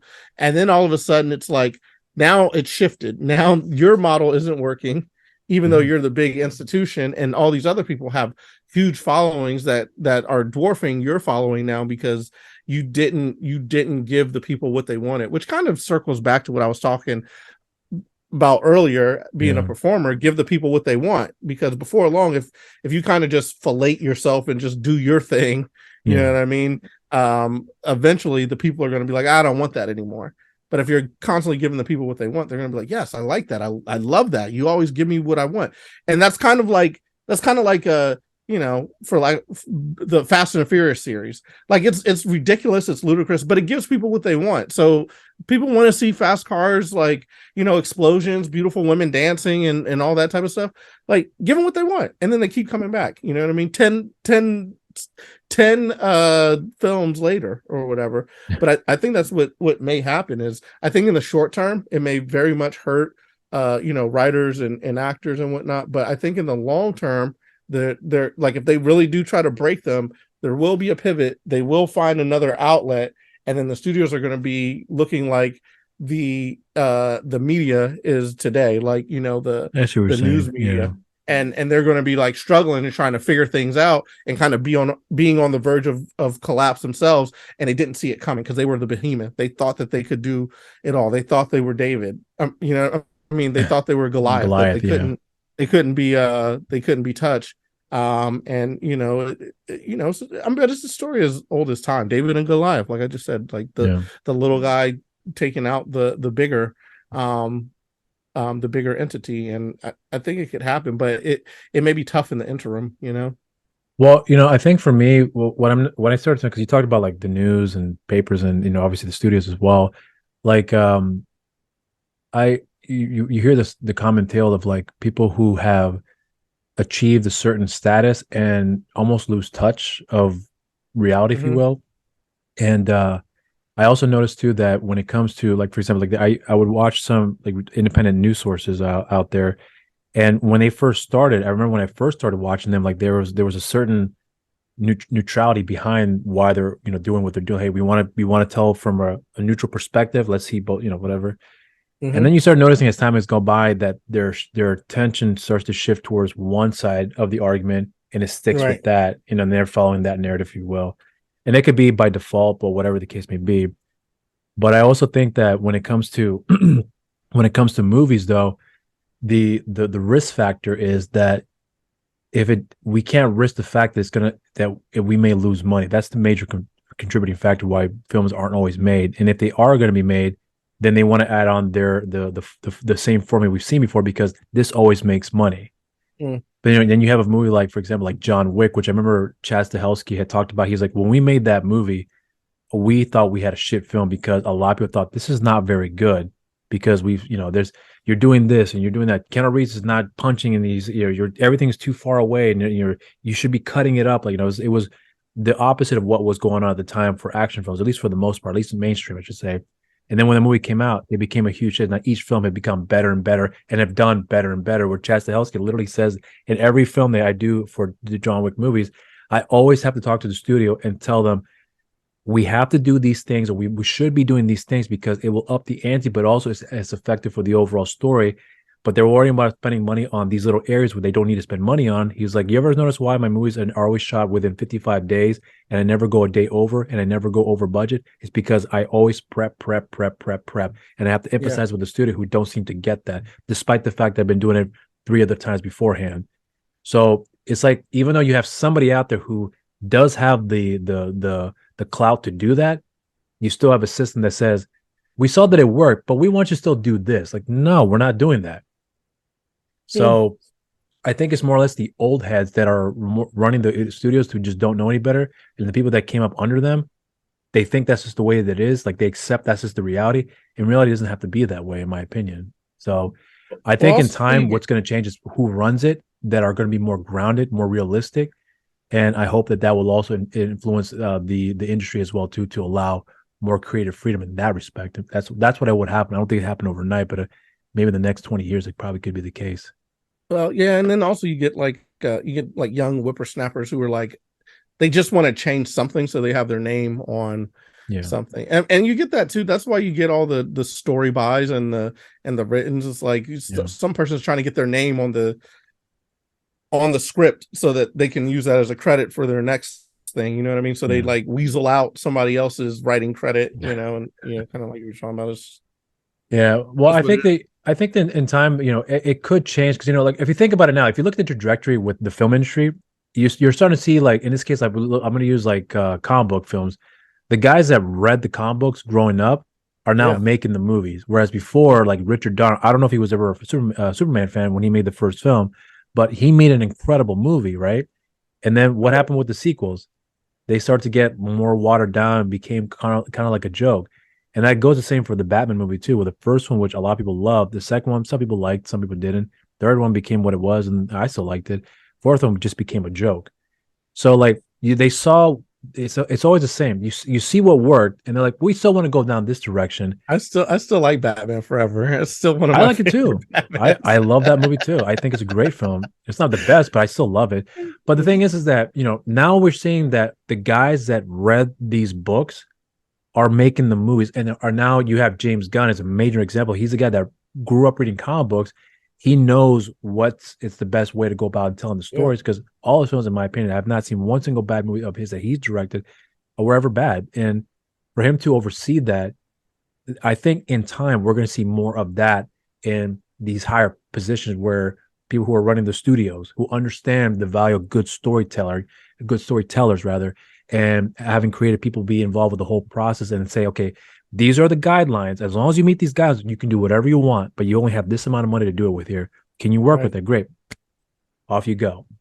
There you And go. and check in from time to time. But right now, I don't think that's going to happen. Like I said, anytime soon. I think in the next 20 to 25 years, I think we could see that becoming more of a trend at that point. I hope But so. only time I will hope tell. so. I had a question. So, because I know you, like you hit me up and you were like, "Oh, I wanted to talk to you." Was there anything that you were like itching to ask me that prompted you to? I only say that because I want to make sure that we hit it. You Yeah. know what I mean? Before. Well, we talked about comedy. I did want to talk about that, but I guess because you got back into it, um, last time you and I talked about that, Hmm. you had released your special at that time during the pandemic. Yeah. And I think at the time too, there was supposed to be another one coming out, but I don't remember if it I was what there's a follow up. There's a sequel one that I was going to make, which was actually so oddly enough, the special that I released was, at the time, like some of my V jokes. yeah. So I just did the B jokes. So I wanted to have something on tape that I have, some, Yeah. but my A jokes I did not do, and I was going to release a second special that was like my A jokes after we got out of the pandemic or whatever, which is kind of like now. So I'm kind of gearing up to do that. Some of those jokes I would still do. I would still want to put in there. And then some of them, I would change, but it'd probably be a good hour worth of jokes that I have for the next one coming up. But I gotta work towards it. I really just now, like speaking to you, as a matter of fact, was something that kind of helped prompt me and get me back into like creative mode, doing comedy mode. Oh, okay. Because before we were talking about like, having the kid, and I'm not gonna lie, it took a lot. It took a lot out of me or whatever. But there'll be some times where I'll be like, someone will ask me, and I'll be like, "Oh yeah, I have the kid." I'm like, "Wait, is that really why?" Like I probably could do it. You know what I mean? Like it Yeah. would just take a little bit more effort. I'd have to be a little bit more tired doing it. But like, am I like? It gets to the point where it's like, am I making an excuse, Yeah. or I'm letting my reason turn into an excuse? Yeah. Like there was a reason why I had to, take care of the kid and all this other stuff, but now it's flipped, and I'm using that as an excuse. Yeah. And I I understand. needed to make sure that I didn't let my reason turn into an excuse and start doing these things. So now I'm out there, I'm doing comedy. As a matter of fact, I would stay here and talk longer with you. Like we probably have a 3 hour conversation, but I got to go out here and tell some jokes tonight as well. And then, I'm picking up more shows and getting booked for more. And there's more that's going to be coming. But I'm like back into the swing of things, man. You felt a little ring rust when you got back into it? Very much so. Yeah. Very much so. It's like it's weird. It's like on stage and you're like, oh wait, that's right. I forgot about this Yeah. this feeling or whatever. And it's tough. But the interesting thing though, I feel like, and I don't know if the audience agrees or my peers would agree, but like I started doing it. I'm like, oh man, I am like, solid at this. People will tell me that I'm like good at doing it, but even with the rust, I'm like, doing well at the different mics or the different shows that I'm on, Yeah. which feels good because it's like, even when I'm rusty, I'm okay. You know what I mean? Like even when I'm rusty, I'm not like, like sometimes you'll see somebody go on stage and you're like, that person should probably quit comedy. Like that is not that person doesn't understand like the thing. You know what I mean? Like, Right. yeah, Right. please, like I want everybody to do it, but it's like some people just don't have it. And it's cool. And I only take it because other people are like, yeah, that was really good. It's like I feel like I have it. And another thing that happens is people that I've performed with, I've been on shows with, I've stood next to, I've joked with, people that I have made laugh, um, are out and they're like winning Emmys, or they're getting shots at like HBO, or they're writing and producing for somebody else who is big, or they're touring with somebody else who's big, or they're on their own tours now. And it just makes me think like, you deserve to be here. You're supposed to be here. You're supposed to be doing this thing, and you need to like, take like these God-given gifts and like use them to full effect, and I feel like sometimes I lose track of that. I'm like, oh, I'm not good, or I'll get down on myself. But like getting back into it and then being rusty and doing it, and then people being like, no, that's like really good. And then imagining like, okay, what if I was back on my game to like when the pandemic, because when the pandemic happened, even before like I talked to you and did the special, like I was like every night out there, hot, hitting it, getting past at clubs, really, really confident.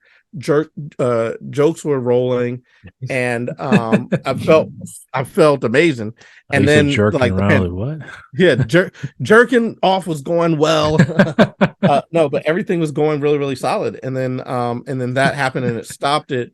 And I just have to remember and get back to that. And now being like really rusty and going out there, it's Yeah. like good because like I'm starting to realize like, hey, even rusty, you're solid at this. And you've been solid enough to know that you deserve to be on stages with people who go out and tour and do, Yeah. you Yeah. know, these big things, who go and do these clubs. You can do this. You need to do this. You need to keep going with it. And you know, and then friends like you and Kuya P and other, you know, comedian friends that I have, that, you know, they help push me and make sure that I'm, you know, doing the best that I can. But to answer your question, because your question was very simple, is there ring rust? And yes, there is. But I feel like it's a good thing. It lets me know that I have work to do, and it kind of propels me to do that work, to be better at When you it. went back out there, did you realize how much you missed it? Like when you like once you started going back into it, like you were like were Yeah, you like man, holy hundred shit? percent, Okay. 100%, 100. And I also like I miss the process. I miss the process of finding a new joke, finding a new thing that's gonna be good on stage and has legs and can grow. You know, I also miss having a little piece of a joke that I say on stage, and then having another little piece of a joke that I say somewhere else in the set or whatever, and then later figuring out that those two things can be married to create like a really solid bit. You know what I mean? Like you have this like throwaway line Aggregating that's kind of jokes at funny. that point. Yeah, like where you can like you're mixing and Yeah. mashing and putting them Yeah. together. And like I feel like, you know, when I feel like Rocket Raccoon. You know how Rocket Raccoon could just like he's like, what is this? And he's putting it all together or whatever to Oh, make you're like like a super MacGyvering the weapon. jokes.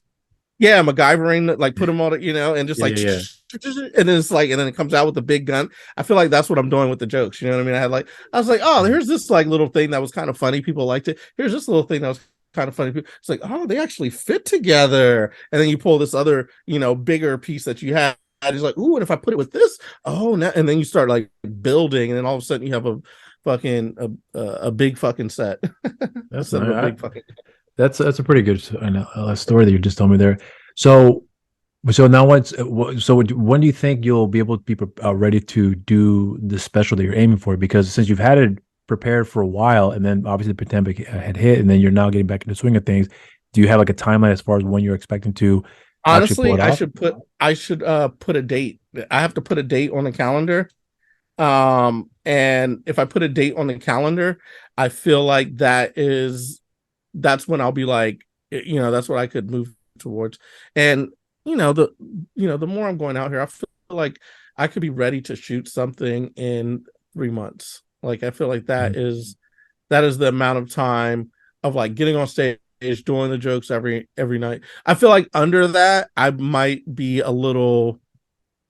be unsure of you know, when I'm getting out there. I feel like in 3 months time I would be really, really confident to go and like film something. But hey, you know, time is of the essence. So, you Yeah. know, I might like schedule it earlier and just really put my nose to the grindstone, because you know, I'm a chronic procrastinator. I chronically procrastinate, and I need to like get that together, you know.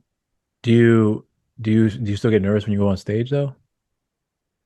Yeah, there's that. Like that, like I feel like I need that. I feel like if I don't have that little like inkling, like shit, like what's about to happen, Yeah. I feel like that's when I bomb. When I go up there like all confident, like, oh, this is about to I'm about to kill this, and that's when I like flatline, and it's terrible. But when I have that little bit of angst, you know, right before I go up there, like, oh snap. Like it's like that. It's a, oh snap, should I even do this? Like, you're not good enough. It's like all those I things see what you're like saying. I got you talking to now. me, and then I get Okay. up there, and then you know, it's like you have all that is welling up in you, and then right when you grab the mic, right before you say your first words, is like it's a magical moment. You know what I mean? It's like the moment when you grab your mic, the mic, when you grab your mic. I like how you just grabbed it like right in front of your face. Grab the The mic. moment you grab your mic, you're in there. No, the moment you grab the mic, it's like you have overcome all of that anxiety, and Okay. it's like there's like I don't know, it's a high, you know. It's like I had all this anxiety, I was really really worried, I'm scared, and then you grab the mic, and then you're about to say your first, like that moment. It's like if I could crystallize that moment, it's where you've overcome your fear and you're about to, like, you know, jump in the pool. And it's just like kind of it's a rush, you know, and I love it. But yeah, man, I do get nervous going up there, but like it's a good thing. I worry when I don't get nervous. I feel like that's when you know. It's funny because when I had reached out to you, it was almost kind of like on a whim because I think I was at a point where I was reaching out to a lot of people and I'm waiting for responses and a lot sometimes these things take a long time where you reach out to somebody, yeah, well we'll get back to you and you never hear from them and then you Yeah. hear from them, whatever. So, but it's that just comes with with territory. But I remember when I checked in on you just to say, hey, what's going on? And then it dawned on me at that moment, just ask him and talked about the, Yeah. stand-up and other things too.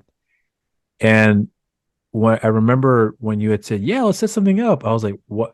It was one of those very, very rare instances because sometimes you just don't know how it's going to turn out. But this is actually one of very few times I would say that I was very confident, like this is going to be a great conversation. We'll talk about whatever. I don't have to prep for anything really because I do a lot of prep before I talk with somebody just to make sure I have Yeah. all my bases covered.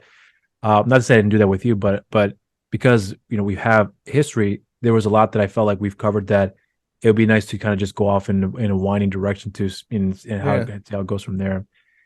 And I have to say though that when it comes to the times that I've been able to converse with you, be on the show with you, with the NRW show, the review we did together, like those were some really great times that I've had, and I've always believe it or not, use as a motivation to like if I can have that experience, doing what I'm doing with somebody and it's Hmm. still kind of carry that with what I'm doing on my own, then you're more or less on I wouldn't say the right path, but just more or less like you're doing something good to fulfill more or Yeah. less your passion, if you will. So talking with you did give me some confirmation of like if you can have that sense of feeling of like I loved what I just did right there and do that Yeah. everywhere else, that's going to be the confirmation like how this is what you really want to do. So Yeah. having those experiences with you did more or less confirm that for me. But to be able to do it with somebody else is that's when I realized that this path that I'm taking on here to do reviews on my own, I like it, but I don't love it on my own. I Mm. prefer it with other people. And you and Yeah. Loy were some of my favorite experiences doing reviews because we would just shoot the shit, say whatever we want, and then go in how many other directions we want to get into there because Yeah. there was no boundaries at that point.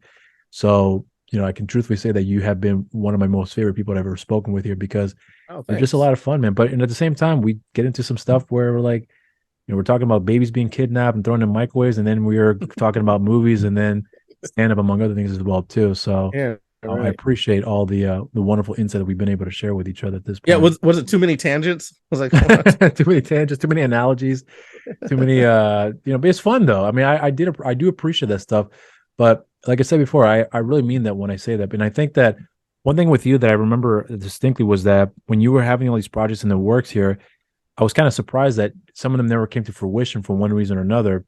Mm. And I always feel like a lot like with Lloyd too. Like you guys got to keep at it, and as long as you keep at it, I think you're just going to keep getting better and better and better. When you introduced me to Chris Allen, like he was one of those guys I felt the same way too. Like keep doing what you're going. You're going to get so much better. I think you're going to be like one of the best out there. I felt the same way for you as I did for Lloyd as well. Where Lloyd's I think is hilarious, and when he stopped doing comedy, I was like, dude, get back into it because you are so Yeah. fucking funny. So, and I feel the same way I've for been you as well too. I've been meaning to give Loy a call. And the interesting thing is, like, as much as I've like slowed down, like I haven't stopped. Like even during the pandemic, it was like I didn't do a ton of comedy, but I, peppered in a little bit. And even like with the different projects or whatever, like I didn't like shelve them, but I, like slowed down dramatically. And it's funny that you would say that, like it just like getting the confidence, because when you like called me, because you were talking about the whole documentary thing that I was supposed to be Yeah, doing, you're yeah. like, yo, whatever happened with that? And it like did like press me. It's like, nah, like I like the thing about, like, I did a lot of work for it, like, and I've done a lot of headway for it. And I think the problem was because it has to do with stand up, and I was at a point where like I wasn't able to do as much, and it really made me reevaluate my relationship with stand up. So it's like when I first started doing it, I had something that I would want to say, but Right. then over the pandemic, having the kid, doing things, doing less shows, my relationship with stand up was like shifting. So it's like, how do I put that into a narrative that I had before, but now my relationship with the thing has changed, and how will that be reflected in the final product of what I put out there? And I Mm. feel like, So like a now I'm disconnect getting to a, almost.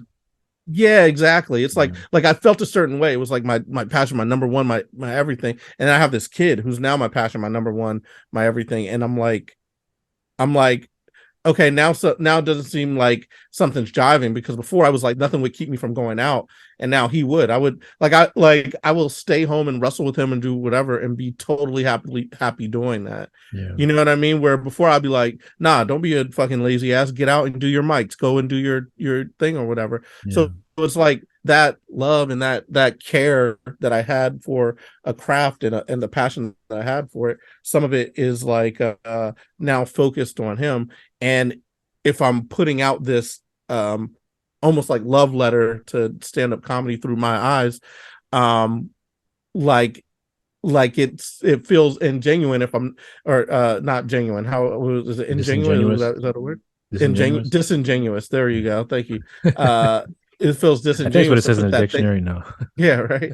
It feels disingenuous to put that thing out there, um, when my feeling has actually changed. So it was, a lot of the pause and hesitation was like what are my feelings towards this thing that I love? Before, like, where do I stand with it now? How, like what happened with it? But talking to you and kind of coming to grips with that actually has helped me kind of crystallize what I want to do for the ending of it. Because I laid it out, I put it on, put it on a timeline, and I have it like kind of set up. But then like how I wanted the story to go, like it wasn't fully formed, and then the ending like wasn't fully formed. So now I have an idea of where I want to go with the ending and how I want to do it. So it has kind of jump started me to make sure that project does come out and does happen, because there's like a ton of work that went into it. There's over, there's like, like 70-80 hours of interviews and stuff that I've done for, what I mean, like Yeah, yeah, there's a yeah. lot of like time that I spent on doing this, plus the time editing up to the point where it is. And it's like, to let all that fall to the wayside because of the pandemic and everything that else that happened in life, I feel like that's kind of like a disservice. But there was a strong part of me that felt like I would be like, it's like I'm doing a disservice by not doing it, but I would be disingenuous for finishing it. So now I've kind of finally like squared, like kind of gotten that like in my head of like Right. why that is and what that is, and it's kind of helped me like figure out what I want to do to See, to finish it. I'm more excited now that you just described that about your experience there to finish this documentary to see your perception of it beforehand, what's changed, and then Mhm. a new set of lenses you have now with coming to terms with yourself, among other things that you've come to realize Yeah. that probably, I'm not going to say that, it's probably going to make it better, but much more interesting for me because I still think it was going to be good regardless. But what I'm trying to say is that I think getting a new, better understanding of yourself and then be able to tell more or less that narrative through this documentary with these new set of lenses here, I'm actually quite curious to see what exactly has changed for you to be able to more or less come to a proper closure for what you wanted to tell through that Yeah. film. Because if it's something that you really are passionate about, and then stepped away, regain back that passion, I'm curious to see what exactly is going to come out of it as a result of what you have been experiencing throughout these this whole period Yeah, here. So you and me both, bro. You and I'm me. really I excited to see how want to that's see going it to too turn out. because that it's like it's just like pouring from me. So I'm like, oh shit, now I want to see because I do feel different, and I do have like a different way of kind of expressing that. So I really want to see, I want to see it completed, I do too. and so it's something that that is kind of like my new focus. But part of it was like I know there are things that I need to do. Like Yeah. I need to jump back on, during this podcast. I need to be out, doing the mics and everything. And I feel like for me, when I have more things, I'm more productive because it's like that ADD brain. Like when I have less, I get lazy about things. I procrastinate, you know what I mean, and let things sit. When I have more, like my time management is a little bit better when I'm like, really forced to do more. All right. Well, I guess on this note, well, we can go ahead and close it off here because I think this is a good way to anticipate. Because by the time, and I'm going to say this with confidence too, that when you get that documentary done, I would love to have you back on there just so we can promote that and be able to Okay. talk more about that as well too. Because I think that'd be Yeah. something really interesting to You know what? delve into. You will be one of the first people to see it when it's completed. You'll be one of the first person I'll hit. I'll be like, "Yo, I just finished it. Tell me what you Yeah, I'm think. Be excited for it. honest." You know I'm what I'm excited saying? for it. Look, come here, come here. Where are you at? Where are you at, you little scoundrel? Oh, you got your glasses. Look at this. Yeah, this is a good way to end it. Look at this Ooh, guy. He's all what's hyper. going up, kiddo? What's going on? How you Who's doing? it? Who's I it? remember when I first Are saw you you, you were cool? like yay big. Here you are with You want to put your sunglasses. glasses on? Are you cool? You want to put your glasses on? That's a good way to sign off with those lenses there, my man. There you go.